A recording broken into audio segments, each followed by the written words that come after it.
Hello and welcome to another edition of The New Entrepreneur. I'm your host, Natalie Peace. I'm excited to talk to you about something I've been exploring a lot lately, social media as a marketing tool for business.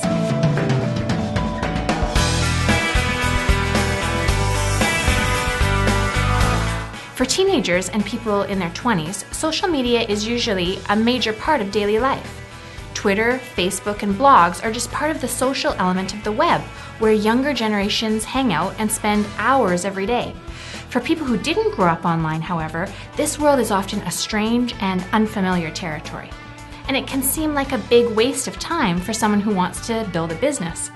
I would tend to agree with that if you're just playing around with social media. But if you have a strategic plan for using the internet, it can be a powerful marketing tool like nothing you've ever tried before. It's all about the know, like, and trust factor. By letting people get to know and like you, they'll trust and be willing to spend money for your products or services. First things first, do you have a website? If you have a business, you need a website. In this day and age, you can't afford to rely on the phone book to let people know about your existence.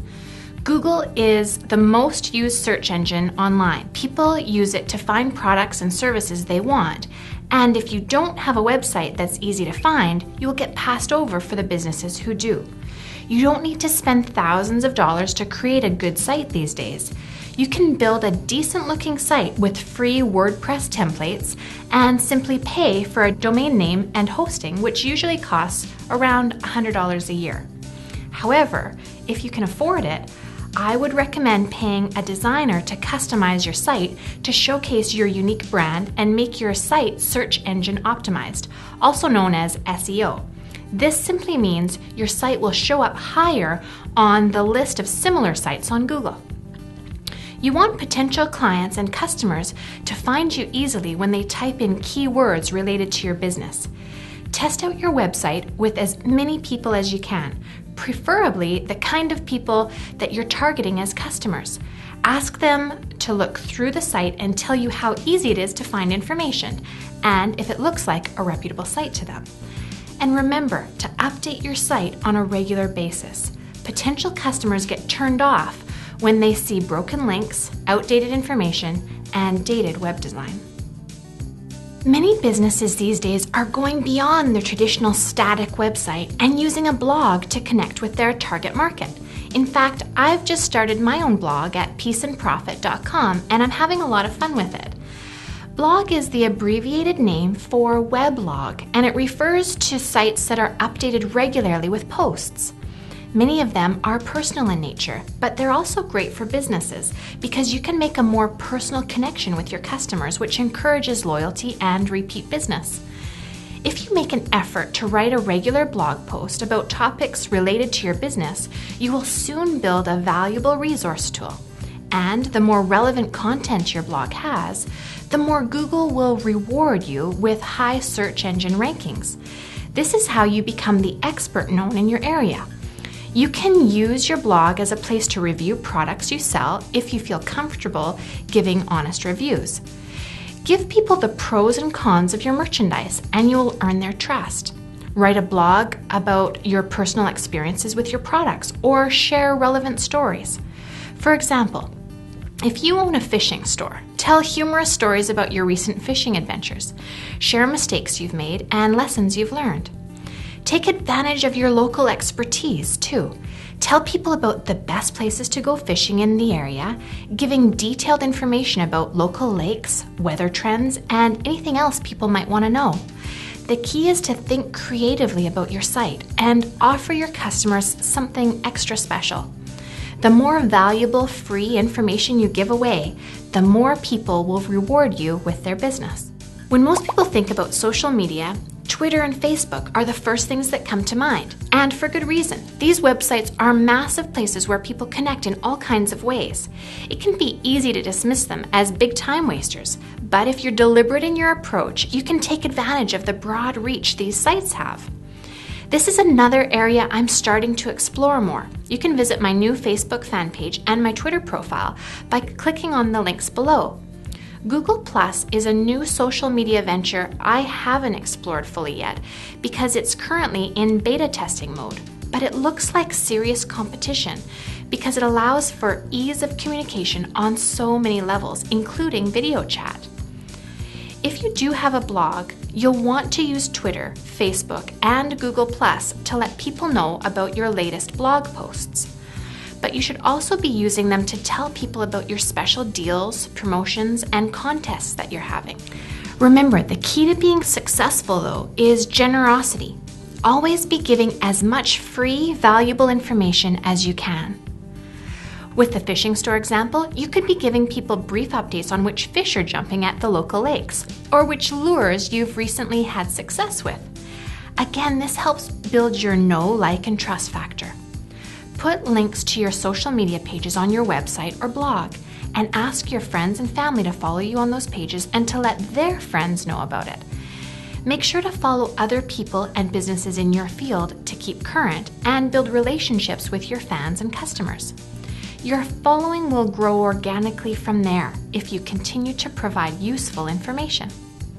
LinkedIn is another valuable resource. Think of it as an online resume. Many people use it as a tool for getting a job or finding a new employee. However, it can also be a great tool for the entrepreneur.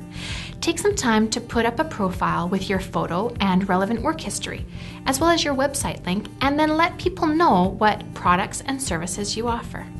Another huge website is YouTube, and if you aren't taking advantage of it, you should start now. If you're shy about being on camera, consider asking one of your employees to be the star. And you can stay off camera and simply do voiceovers with a PowerPoint presentation, or just show your products on camera while you review them. However, it helps to build a connection with customers when they can see you. If you sell edible products, consider showing people how to make dishes with them. You can have your very own cooking show. If you're an accountant, explain a complicated tax issue in layman's terms while showing people exactly what to do. The possibilities are endless, and YouTube is full of different examples of businesses using video to promote their business. Just remember, you should be using YouTube and other social media tools to give people valuable information, not to try and sell things. The goal is to get people to value you as a trusted expert. When you post a video on YouTube, you provide people with a link to your website to get more information. So if people like your video, they may become customers. You can also be posting your videos on your blog or website, which is what I'm doing at peaceandprofit.com. I've just outlined a few of the major social media options here. There are several more, and you can read about them online in our Action Steps for Success. Just remember, whatever types of social media you use, there are a few important things to keep in mind. First, be sincere. The new world online is all about authenticity and connection. Let people get to know and trust the real you, and they will be more likely to do business with you. Common sense applies here, though. You don't need to share every single personal detail of your life. Be generous. Social media websites are not the place to sell. Yes, you should definitely let people know about special promotions and offers you have, but people are looking for information more than anything. And if you can provide them with the information they need, they may eventually reward you with business and tell their friends about you. So think about how you can give rather than what's in it for you. The more generous you are, the more benefit you will see later. Third, be consistent.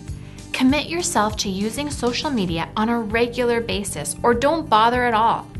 It can be a significant investment of time up front, but it doesn't have to take you a lot of time to write brief Twitter and Facebook updates and write weekly blog posts. If you don't have time to do it, consider paying an employee or a professional writer to do it. 4 is be visible. Whenever possible, put up photos of yourself, your team, your store, and products. Humans are visually stimulated, and the web is all about having a visual presence. 5, be creative. People are either looking for information or entertainment when they're online. So if you can do both, you'll become more successful. Use your personality, your sense of humor, and your unique style to help build an online presence. Think about how you can be different and make a real impact online, and always be looking for ways to surprise and delight people. It can seem overwhelming and even scary to dive into the world of social media, but it can also be a fun and rewarding way to connect with potential clients and customers over a subject that you're passionate about, your business. I love that successful online marketing is all about authenticity, generosity, and connection. But aren't these the keys not only to success in business, but to life in general? Thanks for watching. Join me for the next episode when I'll be talking about the importance of setting up clear systems in your business. I'm Natalie Peace for The New Entrepreneur.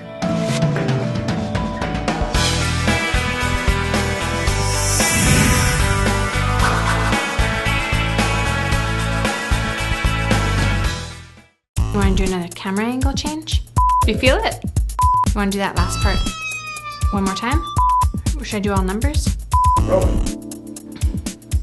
Can you rewind me, please? Thanks.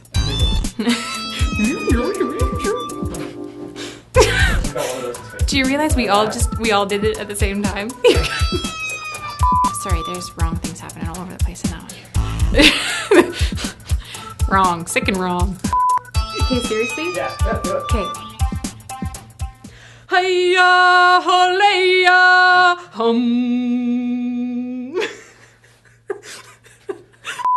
First time I did it, my dog did the weird dog down, the downward facing dog stretch. And I was like, oh my God, it really works.